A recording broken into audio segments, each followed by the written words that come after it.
It's a beautiful summer afternoon here in Edinburgh, and I'm sitting in our back garden. I wanted to bring you the next message in our iFaith series, number 86, which I've entitled Too Little, Too Late. And it's from 2nd Chronicles. This is the last message in the current unit. It's the 8th century BC. God's people are not doing very well, and a lot of people know it. Prophets have been addressing it. Even a number of the kings have been trying to effect reform. You see, the priesthood is corrupt. The monarchy is decadent. The people lack a will to do what's right.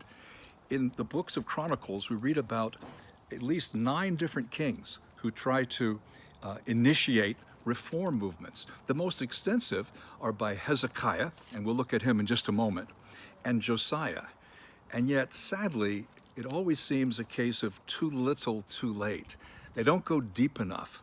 The people collectively don't have the willpower. If you've ever been in a rowboat or a canoe or a kayak, you know you can turn these boats around pretty quickly if you have to. You can take evasive action, you can do a 180, but the larger the ship, the harder it is to do that. For one person to change his or her life, maybe someone's been on the run from God, someone is coming back or making an important decision. This can be accomplished quite quickly. But for large groups, it's a lot harder. It's like turning the aircraft carrier around. Just the momentum behind that massive vessel could easily carry it for kilometers before actually executing the turn. Of course, I've learned this lesson of too little, too late in my life in many ways, and probably you have too. I can think of one of the most painful days in my 11 years of university. It was early on, and I was taking a certain history class I wasn't very motivated to study for. And you know what it's like. You're young, you got lots of other things to do, and so you leave it to the last minute. And unfortunately, that meant after a sleepless night, doing my best, but honestly, I still remember this exam. Half of it I didn't even understand what the question meant. And the other half I was able to answer. And I had the boldness to write a little letter to the professor. I said, "Professor, I didn't sleep last night. I've been up all night. It's been really hard. As you see, I did half of the exam. Is there any way you could just double that score? You know, because I was only working at half pace, and you could give me the score as though I did that on each half." And he said no. I got a 37. I remember even visiting his office and begging him no. As a result of that, I nearly failed that class. I lost my scholarship. I had to go to the scholarship committee and ask how I could get that back, and there was a way. There was a way by taking summer classes, almost like a punishment, although it was important for me because my attitude changed. I knew this. There's some things you cannot cram for. You can't cram for life or for the judgment day. I mean, you have to live a certain way. If you've never driven a car, you can't just take the driving test 10 minutes after you open the written test and hit the road. You're not going to make it. Anyway, that was one of my worst experiences ever.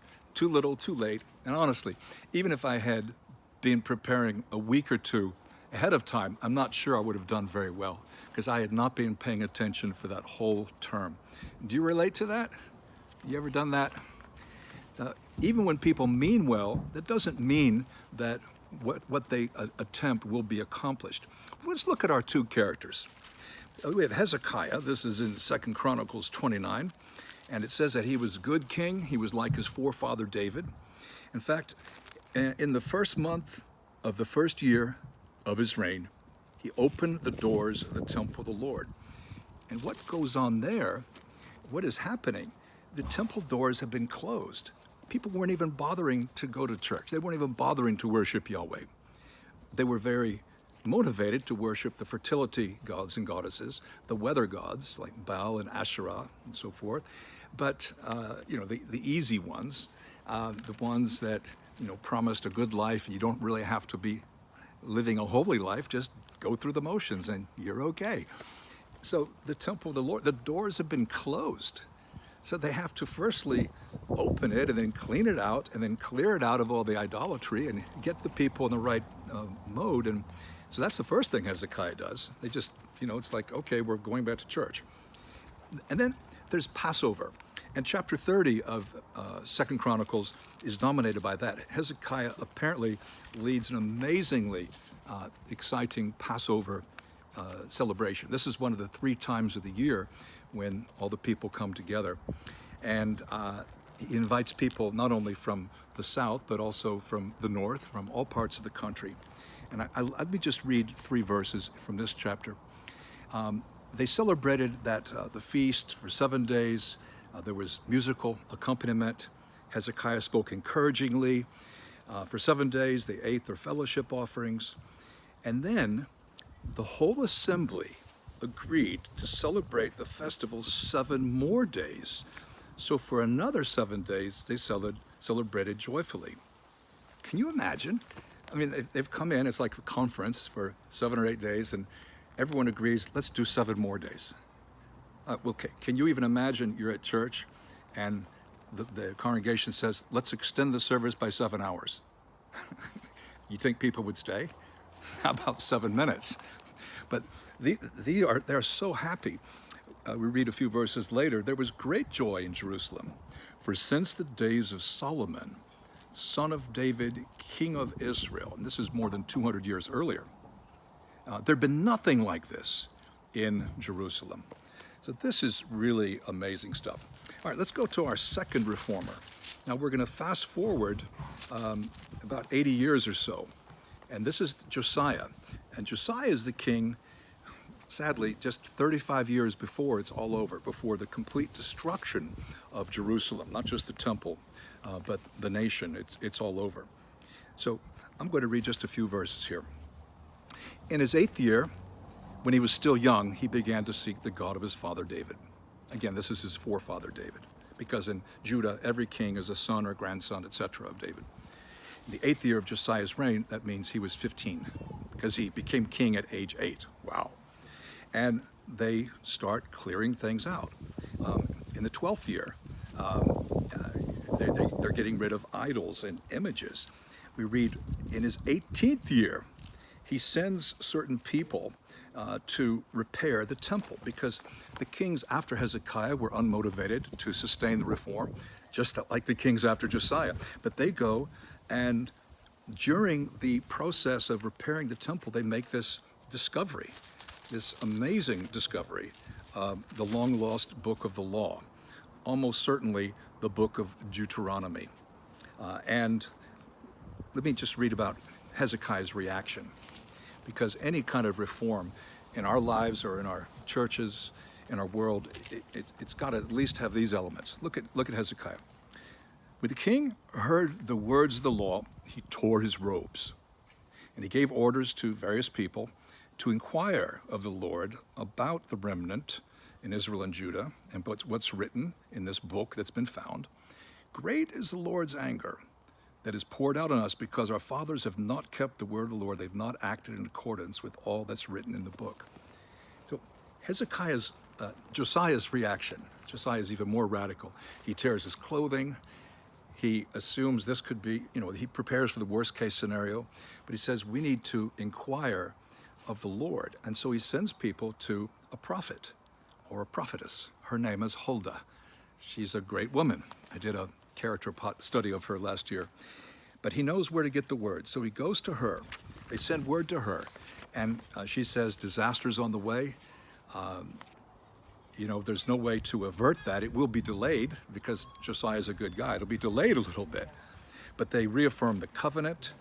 And then in chapter 35, the next chapter, we have another grand Passover celebration, like the time of Hezekiah, except even bigger. It's twice as many animals. Very exciting. And these kings, they issue decrees. Everyone is supposed to be on board. They make a lot of changes very quickly. People are very amazed by this. But it doesn't really hold. It doesn't stick. The following kings, that is the kings after Josiah, they make no effort. They have no will to sustain the reform.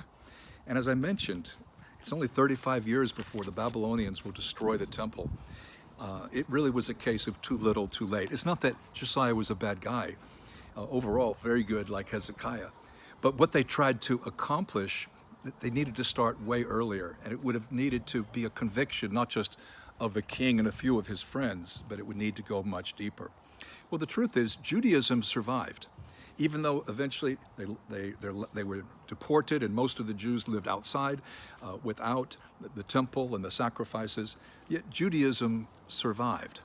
The readers, the initial readers, the original hearers of 2 Chronicles, they were in this position. They're in exile, and they know, well, we're still here. Is there hope? And so Chronicles gives a lot of hope. But Judaism survives, and in the 1st century AD, those who are still faithful, as you know, they embrace the Messiah. They become part of the Christian movement. That's very encouraging. But it does bring up a question. Will the modern church survive? With all these different currents of worldliness and liberalism and progressivism and just people really not knowing the scriptures, will it survive? I don't know. I actually don't know, if you mean the institution. But I think just as there were truly godly men and women among the Jews, even though overall it was a mess, even though overall there was collapse, there was still a number of great people. I think Christianity will survive because where 2 or 3 are gathered together, I'm there in their midst. So I don't know about the institution, I don't know about your denomination, but the faith will survive. Well, what does this mean for us? Of course, we can change our lives. We can seek the Lord, maybe we've sought him and we're actually are Christians, but we're not living the right life. We need to repent, we need to make a decision. Yes, we can do that. Yes, we can do that, and we should. But making changes at the individual level is very different to the group level. Very often reformers, and these may be preachers, it could be church leaders, but they come up with programs, they have ideas, they have an agenda. But programs don't change hearts. They can be useful, but they don't change hearts. Yes, you can start an evangelistic campaign, you can begin a concerted prayer and fasting, which you ask everyone to join. But unless people are really rooted in the Word, unless this is their faith, you'll get quick results, probably, and yet the revivals will tend to die out. That's what happens. We'll be in no different position than Israel was after Hezekiah or Josiah. And I think we need to appreciate that. It's harder to turn a group around. People don't become godly overnight or after hearing a single message. It's a process. If you're a church leader, be smart. Be smart spiritually. Don't get faked out.